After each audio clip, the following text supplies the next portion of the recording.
Welcome to another episode of the Chronic Comeback podcast. Today, I am really excited and happy to have on the show Luann Hopkinson.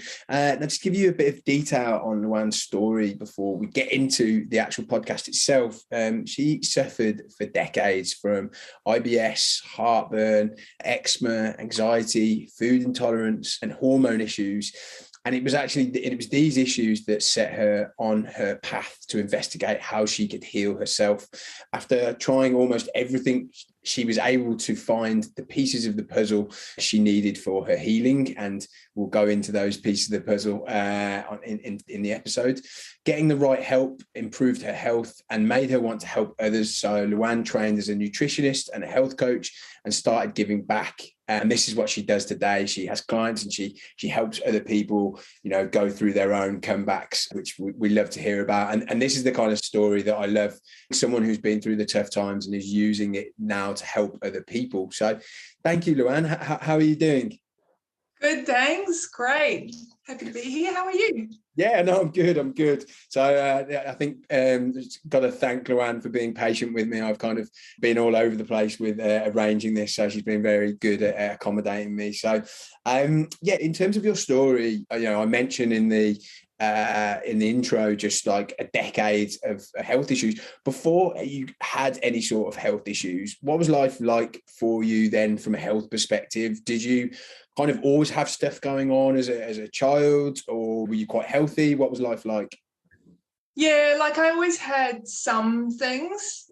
So, even as a little child, I had eczema, I had allergies, that sort of thing. So even from a young age. And, when I hit university, I had a lot of issues with anxiety.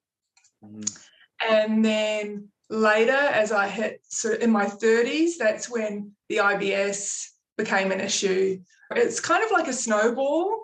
When you look back at your timeline, you can really see it clearly. And I love helping people see their timeline as well, because then as it steamrolled and the anxiety got worse, and I ended up finally in a place where I couldn't get out of bed, and that was when I was around 40, something like that, 41. So not a huge amount, not enough that you would say, oh, this person can't do anything, but enough so that I was constantly dealing with problems. Yeah. God. Yeah. And when you talked about like anxiety, was that something that you just, so I think these days, and I've thought about it with anxiety, it's like you just assume that's okay, this is just who I am and I just have a level of anxiety. Is that kind of the approach you took to it? Like what would you do about the anxiety? Yeah. And, when I first started having it 20 years ago, there was a lot less information. Yeah. Back then, it wasn't something that you would tell anyone about. Yeah. Whereas now you can. Yeah. Back then you wouldn't. And I remember having an exam and I had to leave the exam because I had a panic attack. And I didn't know it was a panic attack, and nobody told me it was a panic attack. And I actually thought I was having a reaction to food, to MSG at the time. And if I'd known then, if I'd been told then what it was, I might have had a better understanding of everything, and it was always basically just something that I was like a high functioning anxious person. I had a good job. I worked in a male dominated industry in IT. My first degree was in computer science. I was like one of the only women in the room. And so I worked my way through quite, I suppose, stressful environments sometimes. And yet somehow I managed the whole time. Yeah. Were you an engineer, a software engineer? Yes. So I was an engineer and then I was a project manager. Okay. No, so in a previous life, I was working in recruitment. I recruited software engineers. So I might have talked to someone like you. Sorry, what did you say? talk to someone just like you when I was looking for a job. Well, it's just funny though. It's such a male-dominated industry, and I know we're going a bit off topic, but I find it interesting. That every client we ever had was always just like, find me good female candidates, and it's not even like there were just never any candidates. There was just, it's all men. So I could only imagine how that could add to the anxiety of being very much, on your own. And then when you got into project management, I imagine you're still managing and dealing with a lot of men, right? It's not a good ratio there. Yeah. You don't get a lot of, as people go higher in an organization, there's less women as well. Yeah. So, you're dealing with all the people who are, then managing all the teams and etc. So, yeah, it was definitely an area where I didn't go for the easiest option, I suppose, but being the person that I am, I love learning, and computers were brand new. The World Wide Web was developed the year I started university, and I wanted to be part of it. I wanted to be part of all this new, interesting stuff. So. Yeah. And so your story kind of like resonates in the sense that it sounds like to me that, you had a lot of issues like growing up and like in your 20s, but then just not enough to really take your attention away from, succeeding and driving. And it's only when, I guess, life slaps you in the face and you're just like, wow, I need to take notice of this. Is that kind of what happened? And could you talk us through that? So my personality was always very much just keep pushing. Yeah.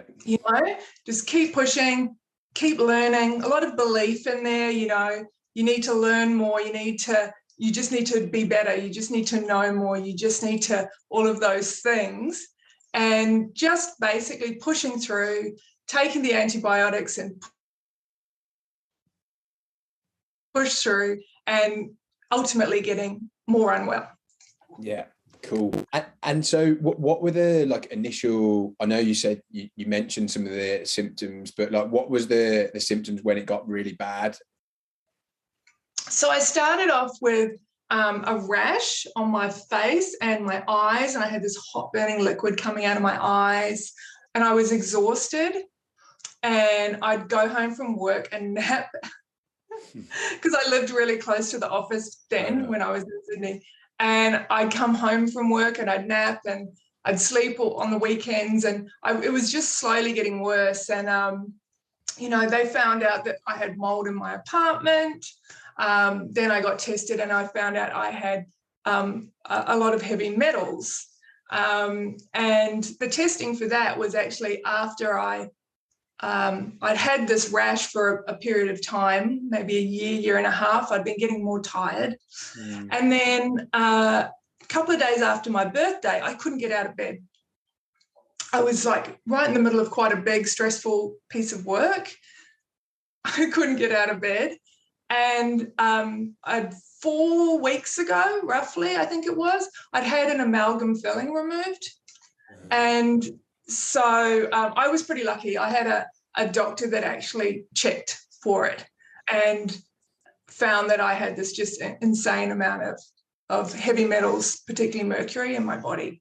So I had a combination of things going on there, lots of stress, some mold exposure and some heavy metals, plus more. I mean, I considered myself to be fairly healthy because I'd already trained as a health coach. I'd already quit sugar. I ate paleo. I did yoga. So I was doing all the right things. Yeah. But yeah, it hit me like a ton of bricks, and I still tried to work my way through it. I was still trying to work. And were you trying to, because I think what I was doing a lot is I pretty much tried to conceal it from everyone. Like I wasn't really wanting to, I guess, admit weakness, and also because it's not really explainable as well. Like what you talked about then, if you say to someone mold and heavy metals, they'll be like, what are you talking about? So how were you kind of like open with people? Were you telling them about it, or were you just keep it to yourself? I did tell, I told people, I told friends. Nobody understood.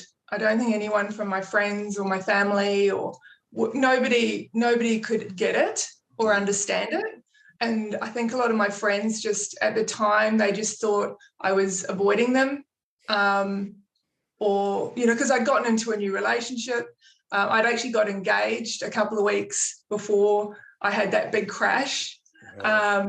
And I think, you know, all of my friends just thought I was cocooning when really I was asleep for 20 to 22 hours a day. I'd wake up, eat and sleep again. Like I was for a little while there, I was just, I was just incapable of doing anything. And I was just really lucky that my now husband was amazing, and he fed me and kept me alive.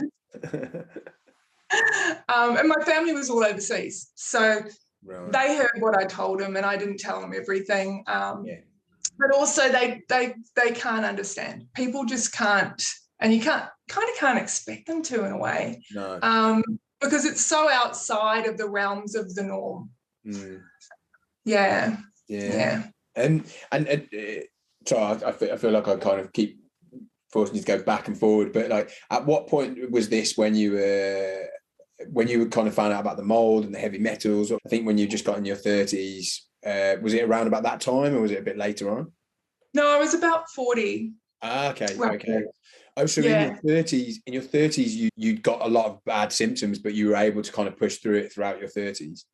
Yeah, that was all mostly like IBS, heartburn, anxiety, you know, a bit of fatigue, but not, you know, not that sort of serious stuff.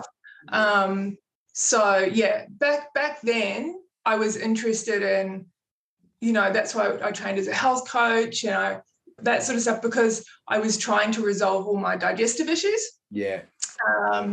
Mostly. And then it was that point where even just, you know, trying to eat healthy and do those kinds of things didn't do the trick. Yeah. And so at what point did you, because people at that point are searching for like a clear diagnosis, this is what's going on. Did you get that, and did that help? No, I mean, I just got IBS. Right. It didn't mean that the pain went away. Yeah. Because I had that kind of 24-hour heartburn that was always there. So, you know, I had a lot of quite strong discomfort. But it still did come and go with stressful periods of, you know, it was worse. Looking back at the time, I didn't notice that. And also now, you know, a lot more is known about IBS than back then, or at least I know a lot more about it. I think conventional medicine is still a little bit locked in place with a diagnosis of IBS, which basically means we don't know what it is, you know. Yeah. It means everything looks fine. There's nothing else bad going on, so we're calling it IBS. You know. Yeah, well, it's interesting because you mentioned that you couldn't get out of bed, but then it's interesting that maybe another person who'd gone to a different doctor might have been diagnosed with chronic fatigue, because, you know, that's another thing that people just get labelled with because they don't know what's going on or something like that. And it's interesting that I don't know, when someone hears like IBS, they just think, oh, well, it's just stomach symptoms, but then you had a lot of other stuff going on as well. I think this is really common to have a bit of fatigue and stuff like that, but it's not always enough for it to be considered chronic fatigue syndrome at that time. Yeah. And what kind of treatments were you looking at when this was happening? So when I had my crash, which was, you know, in my 40s, and I couldn't get out of bed, I actually started doing something called heavy metal chelation therapy. With some drugs, and they knocked me around. And I used a lot of integrative therapy while I was still working and hadn't quite had to quit my job, but I'd try and go back, and then I'd figure out that I couldn't work. I was just fooling myself. But I still had the money, so I still spent some money on, you know, IV glutathione. I was doing all the IV vitamin C and all these expensive treatments, and I was, you know, throwing everything at my body. And it would make me feel good for like 24 hours. And then I'd be back, you know, where I started. And so at a certain point, my partner and I moved to Melbourne because I had to quit my job. I had to sell my apartment. I needed money to live on, and it was cheaper, and we always wanted to go. So we moved to Melbourne, and I was doing the drug therapy, the chelation drug therapy for heavy metals. And unfortunately, at a certain point in time, I actually had a drug reaction. And when I had the drug reaction, my chronic fatigue / fibromyalgia that I did get diagnosed with when I was in Melbourne became mast cell activation syndrome.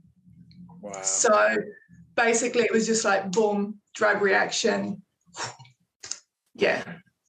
So it so often, like on, when I'm speaking to people on these episodes, the treatment they have is then ends up making them worse, which is kind of crazy. So what with mast cell activation, for someone who doesn't really know what that is, what is that and what would that cause? Yeah. So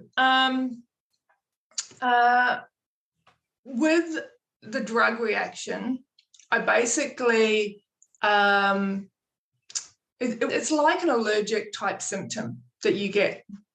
And I was basically bright red, swollen, itchy, gasping for breath kind of stuff. And I think I've blocked it out a little bit.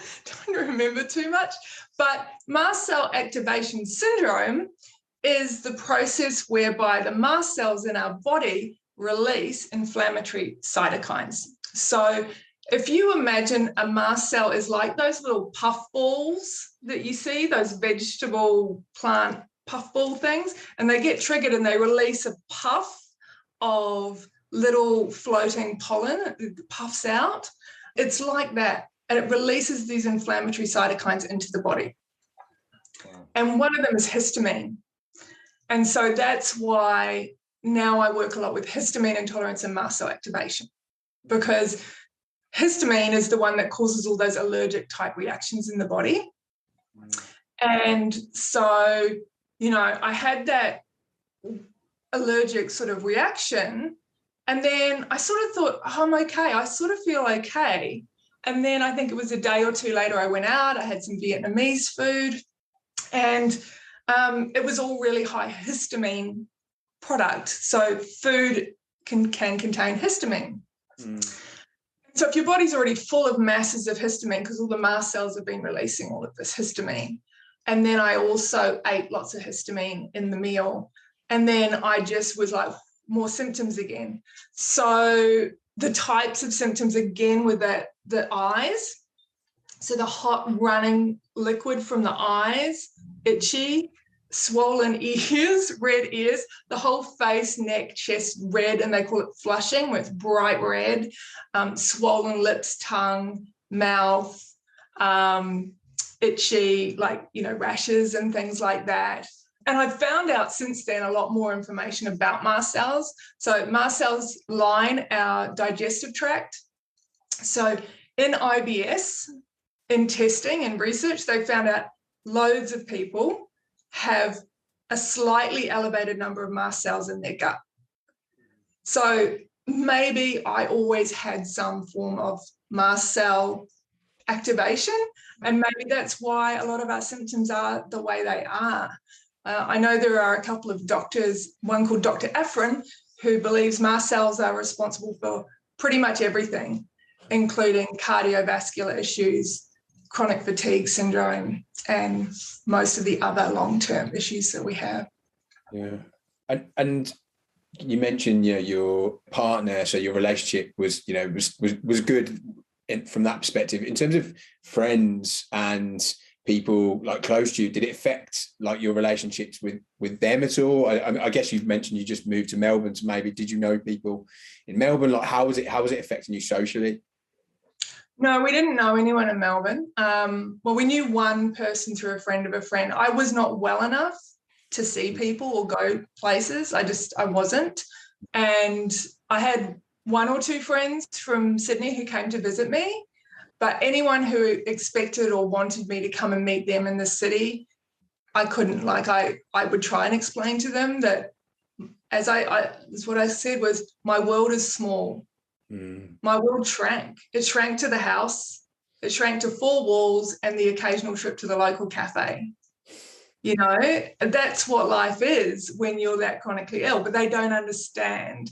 I lost or purposely let go of a lot of friends because they actually had absolutely no tolerance, or they expected from me things because I always gave. And when I wasn't able to give anymore, they didn't want to know, or, there wasn't any point. And I think a lot of us have, when we get to later stages of our healing, we look at our boundaries, our relationships, and how all that's worked, because when you don't have boundaries and you do everything and give everything and are, a people pleaser or all that sort of stuff, I think that's one of those big components that people can get unwell, because we're not getting back, we're giving all the time. And so you get depleted. And, that's not good for our nervous systems. So, definitely I was very isolated. I made a couple of friends when I was able to get back into some of my nutrition training, and through student clinic, I would drag myself to student clinic. I would go there for about 6 hours and then I would sleep it off for the rest of the week. And, I met a few people there, but I was pretty much socially isolated the whole 6 years or so. And throughout that period, did you have times where you were like, I don't know? I mean, did you always have like a deep down belief that you were going to recover, that you were going to get better, or did you have times where you really kind of doubted this because of how long it was going on for? There were definitely times when I was like, I'm screwed. I also, not long after we moved to Melbourne, had a problem with my neck. I woke up with a really painful neck, and the treatment for that actually made it worse too. And I ended up going to see neurosurgeons. I thought like I was going to need to have something done to my neck. So I had periods of time where I was like, well, if it's not my neck that's going to do me in, it's going to be something else here. But then also I had other times where I firmly believed all I needed to do was this chelation therapy and I'd be fixed. All I needed to do was this thing and I'd be fixed. And I think everyone has that swing that happens within our brain, those different parts of us that take control at certain points of time, the optimist and the pessimist.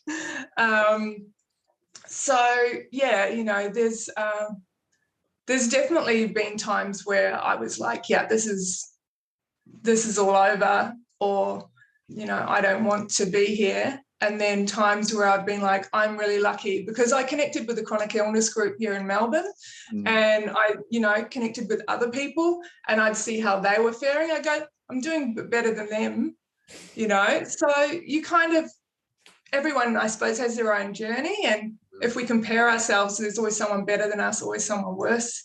The worst time was when I started having the constant anaphylaxis.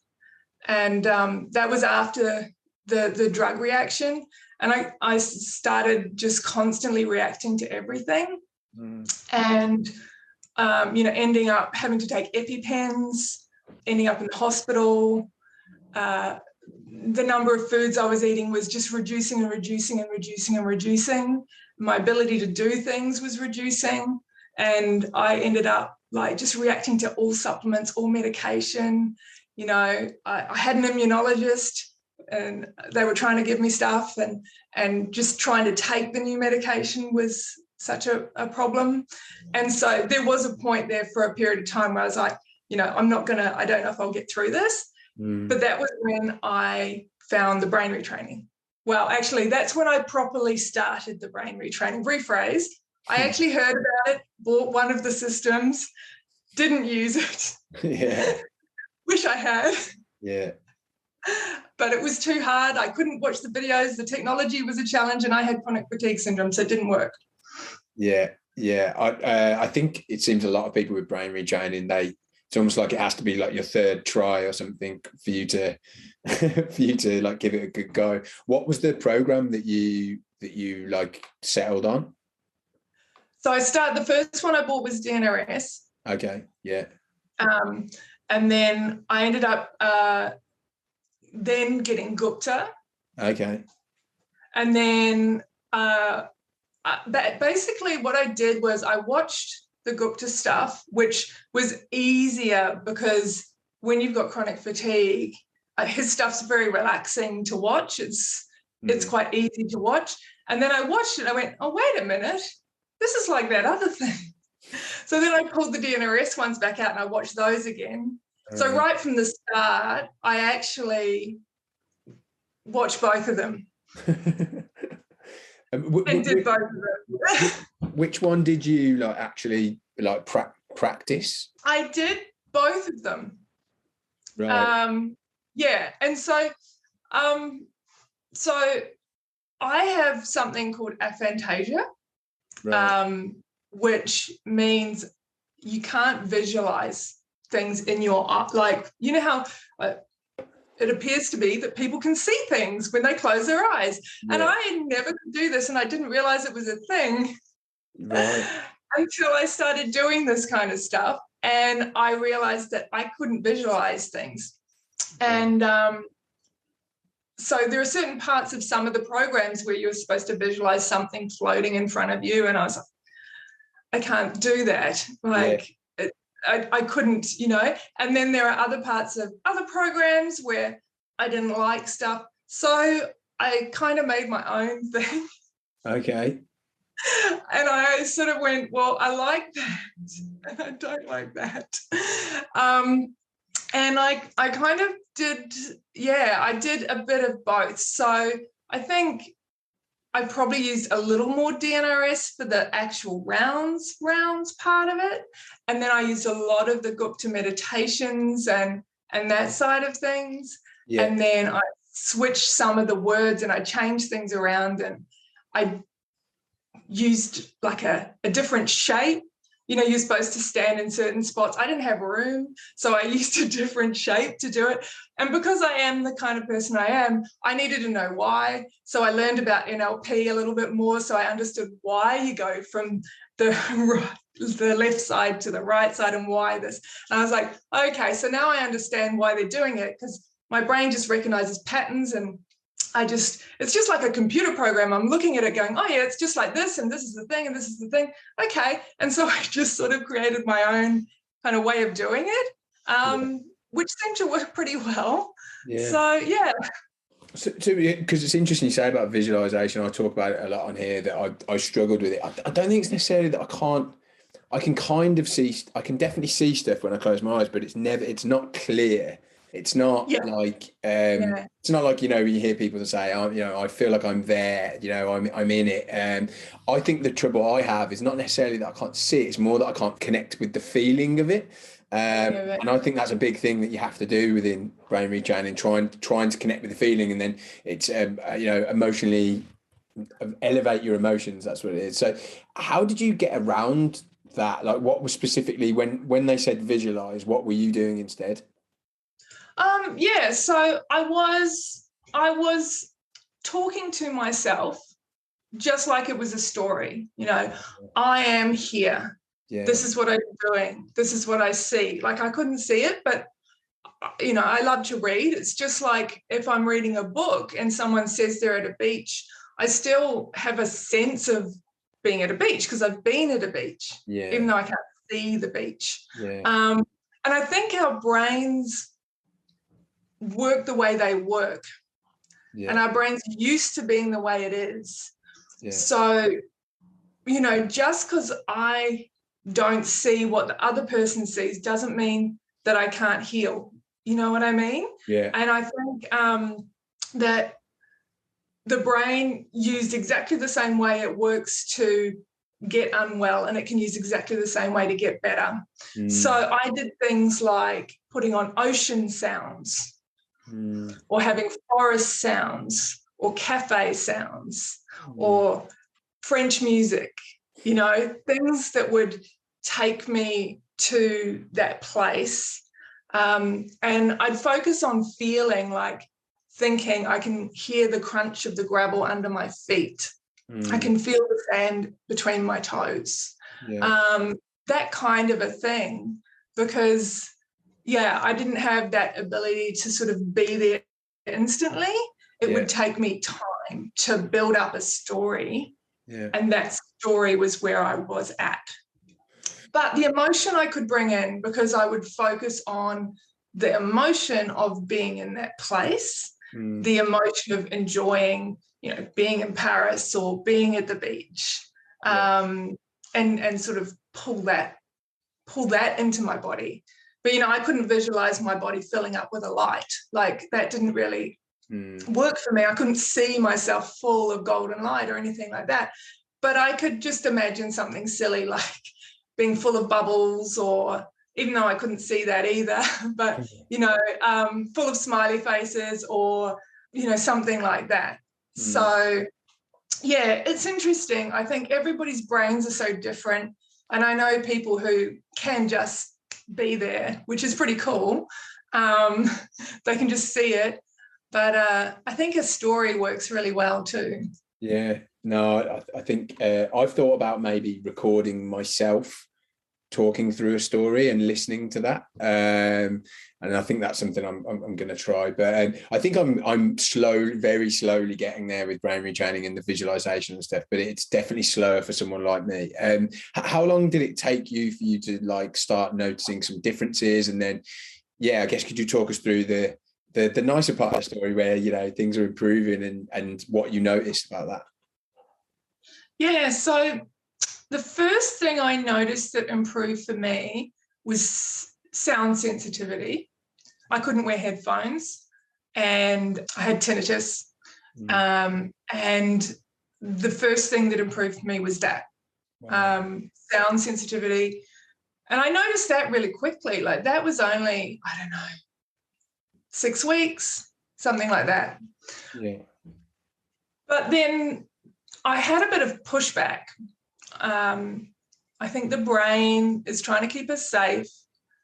And for me, I had a bit of improvement, and then I had a bit of a pushback, and I had quite a big dip fairly early on.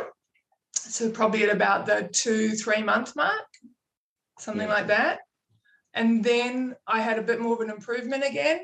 And I was actually able to go to a meditation retreat for 2 days. I didn't stay overnight, but I was able to go.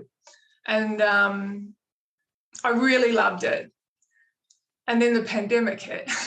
And then I got worse because my amygdala, my brain, just created more fear, right? So you're just getting on top of the fear, and then it creates all this extra fear. And I went downhill at that point. I'd already, because of the mast cell activation, I'd already been losing weight, and I was losing. And, in the course of my illness, I'd gained 20 kilos and lost 30. So I actually was at my sickest.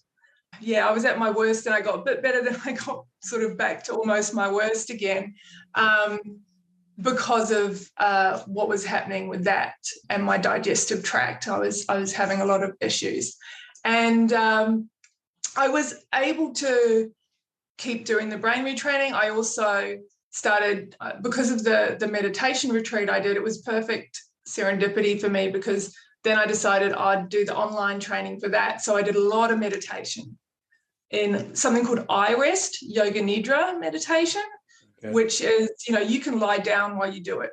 Perfect if you have chronic fatigue, and it helps bring somatic awareness to the body. So, for me, that was wonderful. I meditated so much. I did find rounds challenging as well. I had a lot of round resistance. And so I'd spend all day trying to do them, and then I'd be doing them last thing at night. Whereas a meditation, I could just do that anytime. It didn't feel as hard. Whereas with rounds, I really felt like I was always really pushing to do them. But I still managed to do it. I still managed to do like 4 a day, every day, pretty much the whole time. And then I did start to slowly improve. So my energy improved first, I started getting a little bit more energy. But I got to say, I was a slow progress person because that fear thing with the pandemic, it really grabbed me hard. And so I had to work with that a lot. And I kept going. I just kept doing it. I just kept going and going and going. And luckily for me, there was a little group of Australians and we were all on WhatsApp and we'd kind of send each other little messages and they were all ahead of me. And you know how they say, like, you always want your friends to be like that little bit better than you? They'd all been doing it for another 6 months or so longer than me. And I could see them having all these wins and it kind of kept me going. And so, yeah, as we kept going with it and kept progressing, I did slowly improve. And then at the end of 2020, I did something called the Safe and Sound Protocol that I'd heard about. And that really opened me up a little bit because I'd got quite socially anxious as well. And so the Safe and Sound Protocol was like that helped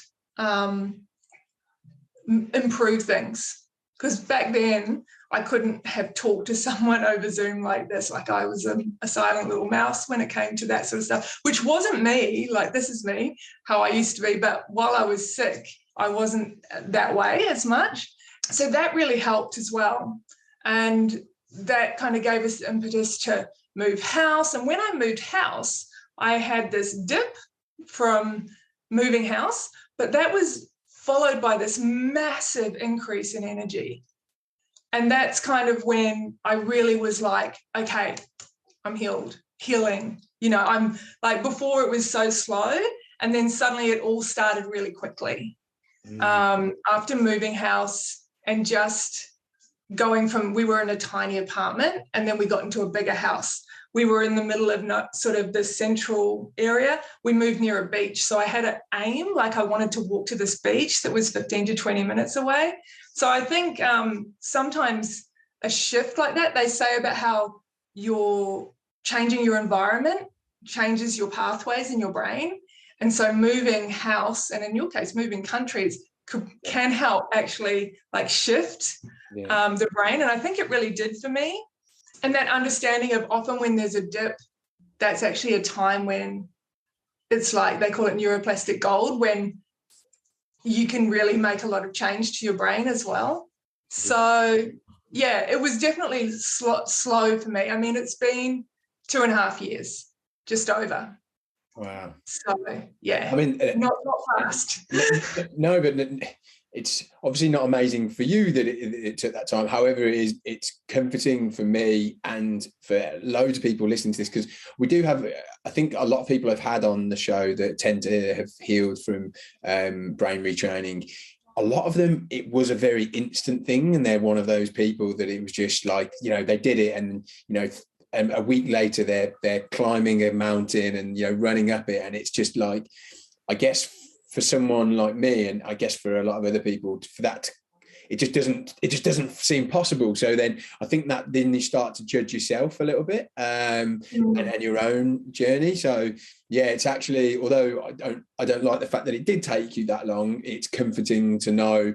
And I've just got so much respect for you to just, I guess, just like having the faith and just keep going. No, I'm going to keep doing this. And consistency is one of the most difficult things to continue on with, and that's something I've struggled with. So what was it each day that made you just keep going?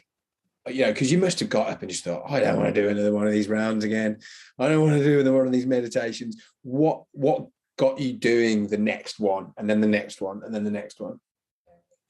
Well, I 100% believed in the premise of the way the brain, the autonomic nervous system, the vagus nerve, and the rest of our body works.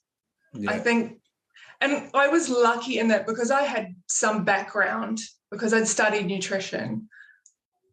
I had a little bit of an understanding of the body, but not that much in that way. And then when learning it, as soon as I learned it, I was like, of course. You know, like for me, it was kind of like, oh, now it all fits, right? now it makes sense. And I know for a lot of people, it might not be that way. It might be more like, what on earth is this rubbish? It might be completely the opposite. It might be really, really hard. It might seem like science fiction. But for me, I was like always able to just go back to, it makes sense that this is how it works. It makes sense. And I think for me, the persistence was the thing. I think that's the key, like persistence is to get through it and to keep going. It's all about just that I will keep doing this. I will keep going.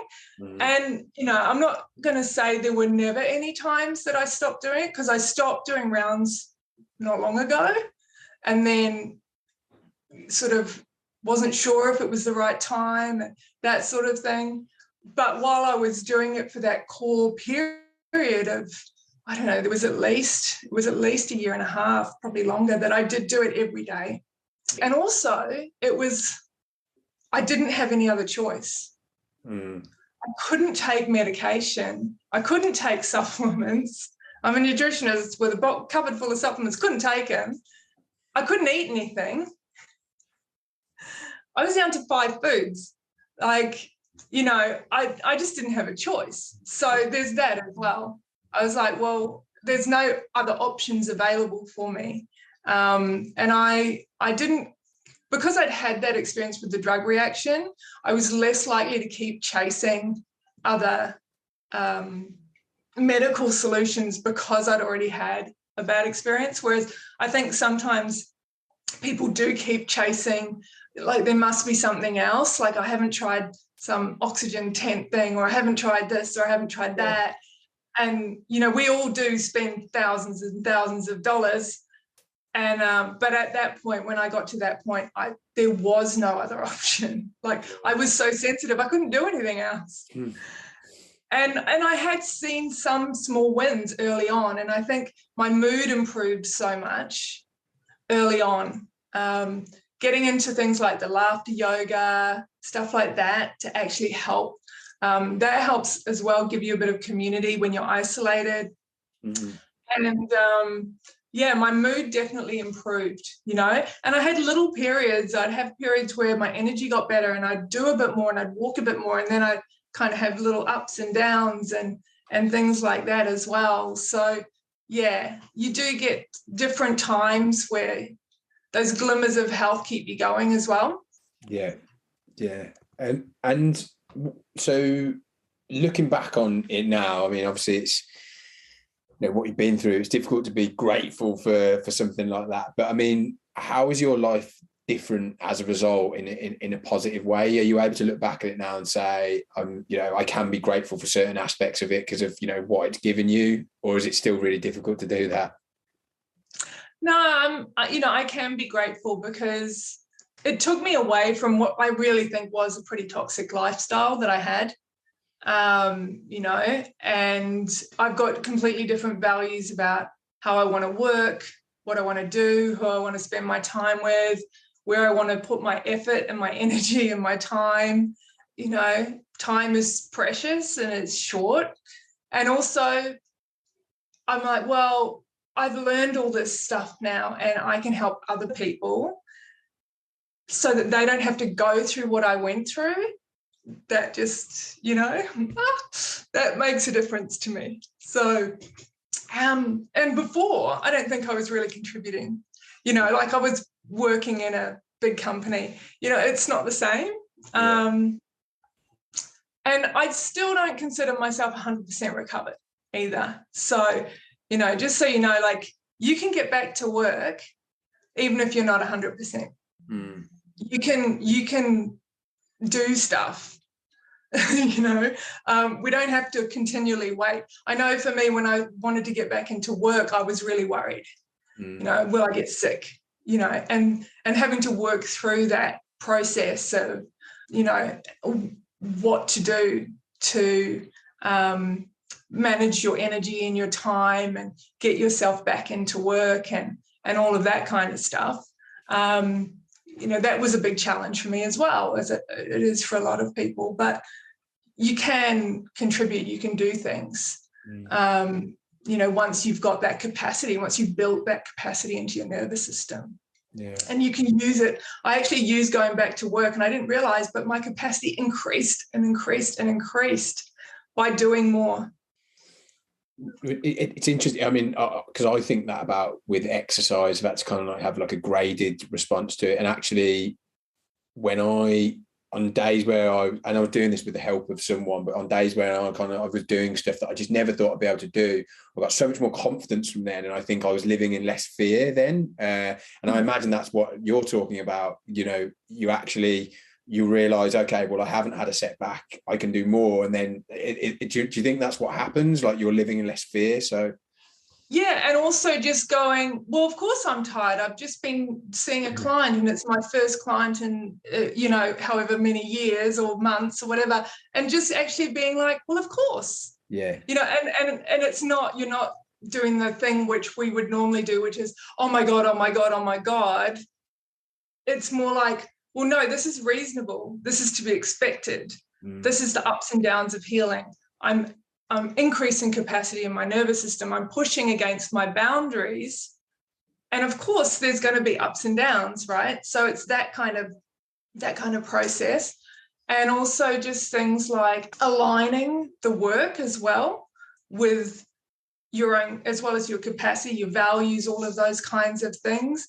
I learned a lot of that stuff from Dr. Kat, who I know you're doing her stuff as well. Yeah. And yeah, like actually taking my practice from one where I just did nutrition and it was just food to going, no, I'm going to actually use all the neuroplasticity techniques with my clients because that aligns my work with my values. And then I got really excited about my job again. And it was like, oh, this is cool. I love this stuff. I'm going to teach all the people about it. And so it changed as well from being something I had to do to something I wanted to do. Yeah. So, it's, I think, understanding that we have to push the boundaries to grow, and that when we push our boundaries, things are going to happen. That's just the way it is. Like actually having that acceptance of, of course it's like that. Yeah.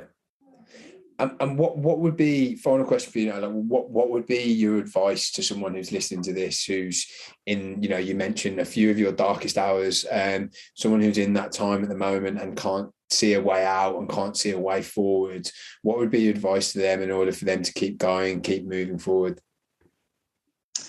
I think knowing that the only thing constant is change. That's one of the things I would say to myself all the time. Like, like this, this moment isn't permanent, and everything always changes. And that's, it can change for the worse if we're listening to our limbic system, but it can change for the better as well. Yeah. So, being able to kind of get into a place as much as you're able to of non-resistance, that acceptance of this is what's happening, whilst also doing whatever is in your power at that moment to make positive change, even if all you can do is lie in your bed and listen to some chill music on YouTube, and that's all you can do, because I've been there. That's all you can do. That's all you do. But it's more positive than wallowing, thinking, ruminating, and thinking of all those negative things that could happen if you're able to. And, I've been on both sides of that. But the more you're able to just do that one little thing, whatever that little thing is you can do, whether it's, something funny that you can watch or something positive you can do to lift your mood and change your focus, I think, that's kind of the basis of keeping going, I suppose. Amazing. And thank you. There was amazing advice there for anyone who's listening. And thank you so much for coming on and sharing your story, what you've been through. particularly the brain retraining side of things. I think that's so comforting and so reassuring to hear. And I feel like your story should be told a lot more than the quick win ones, because I feel maybe it's a lot more not realistic, because I know those quick win ones do happen, but for people, because I know they always say on these programs, just try it for at least 6 months and doing it consistently every day. And I think a lot of people in the world we live in today, they want immediate results. So yeah. And I know a lot of people have given it up after 6 months because they're like, well, it didn't work. And it's like, well, that's an arbitrary number. Yeah. You know? Yeah. So if people wanted to reach out to you and ask you any questions about today, potentially work with you, like how would they go about doing that? So I'm on Instagram and Facebook at Happy Without Histamine. Okay. And I've also got a website called happywithouthistamine.com. Awesome. Cool. Look, thank you so much for coming on. And I know it's the end of your day there, so I appreciate you sparing the time. And I'm really excited to get this one out to everyone. Thanks, Phil.